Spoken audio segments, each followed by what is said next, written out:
Hi, my name's Edna and I'm a senior at UC Berkeley. We are at Fisher Middle School, which is my old middle school that I went to and graduated from in 2008.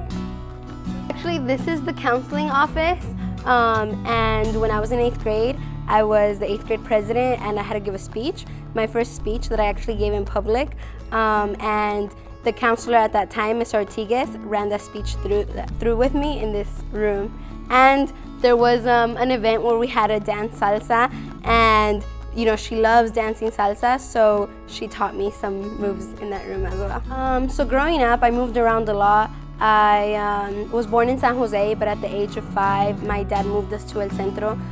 There was a lot of personal issues with the family where he was trying to cover up some of the things that were going on, so he moved my mom and me, and I had 2 siblings at that time. So we moved to El Centro, which is very close to Mexicali, which is where the borderline lies between the United States and Mexico.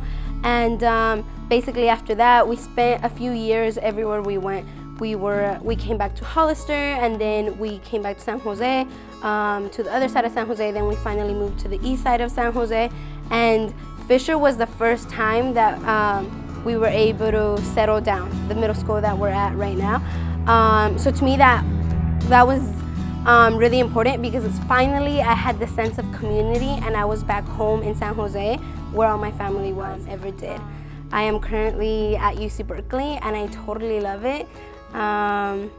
When I first got to Berkeley, it was a huge culture shock, and I didn't feel comfortable in the sense that I thought I couldn't speak to people that would relate to me. I think the issue there was a lot of my classmates in those political science classes were students who came from wealthier communities, had more resources, and I just had never been exposed to that. I knew, being in the east side, that we were low income and that we lacked resources, but I didn't know to what extent that was. And I think when comments were made about culture and about money and about resources, my first year I in a way lost my voice and I wasn't able to speak out about that. And what ended up happening was I just became a little more quiet. I've always been so outspoken, and that first year I was still social with my friends, but not with everyone in general.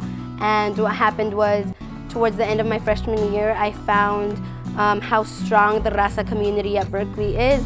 I became involved with this organization called Hermanas Unidas de UC Berkeley, and that's where I finally felt at home, in the sense that I had really strong Latinas and Chicanas who had gone through very similar stories as I had, and were pursuing this dream of a higher education, of a career, of being independent, all these things that I saw.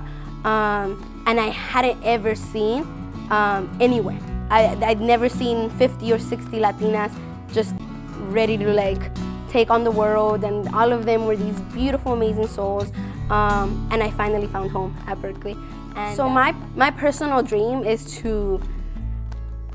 very general. I think it's to be strong and independent and happy, but my career goal is to help people. And I think because I was exposed to so many attorneys growing up, because both of my parents are immigrants, and I saw how sometimes their attorneys weren't able to explain things to them all the time, so they would have me at 8 or 10 or 12 years old reading these legal documents that I didn't understand and I didn't know how to translate. I had the sense that there wasn't enough Spanish-speaking attorneys out there. But growing up, my dream was to be president, and even one of my dreams is to become an attorney, to go to law school, first of all, to go to law school, become an attorney, but eventually I do want to get into politics. But my dream is to be here in California, in the Bay, and to be able to make a difference. So the East Side was the first community that I was able to settle down. My family was finally able to settle down after traveling for so long. And I think I was in a bubble before I came here, and once I got here, that bubble burst, and I was exposed to all these things that the students went through. Even though they were so young, they were already exposed to gangs, they were already exposed to drugs and whatnot.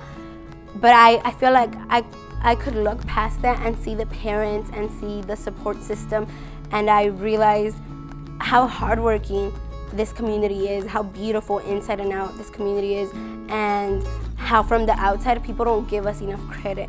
And one of my things is that everyone that gets out stays and like never really comes back. So one of my things is that I do want to come back. I think in the East Side, if more people came back, there would be more hope, and people would be more educated about the resources that there are out there. No matter what, at the end of the day, if you stay in a certain bubble, you will be limited. So one of my biggest things would be educating parents as fast and as young as their children are, so that they can tell their children from an early age, you know, you can go to college or you can do whatever it is that you want. And I think just that giving of hope would be a very big thing.